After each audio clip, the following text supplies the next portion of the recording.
And for so many of us, the world is a place where we're not supposed to make noise, where we're asked to hide who we are and be silent about the injustices that we face. There are always people finding voice given the constraints. There are always people coming out of the quiet. See, when those people come out of the quiet and they come together, the world changes.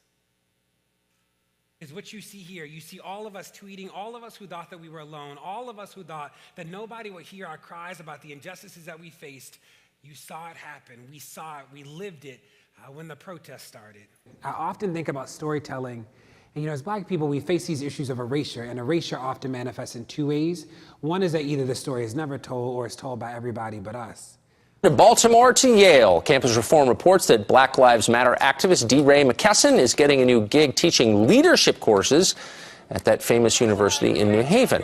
This is the same guy who got into it with Sean Hannity after he asked him if he made a living off protesting. Watch this exchange. For a living, you want to set up a 501c3 tax-exempt organization? Is this your profession now?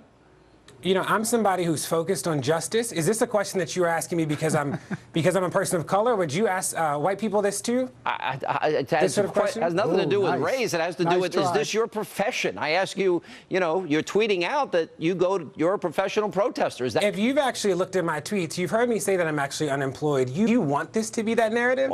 You want this to be that narrative? McKesson, star of Twitter, is going to be teaching at the famous Yale University? It was included in our daily newspaper, but they really glossed over who he was and just mentioned that we'd have a great leadership course being taught at the Divinity School. Okay.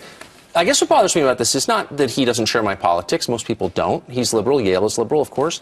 Not an impressive guy. Just kind of a race hustler. Just kind of a race hustler.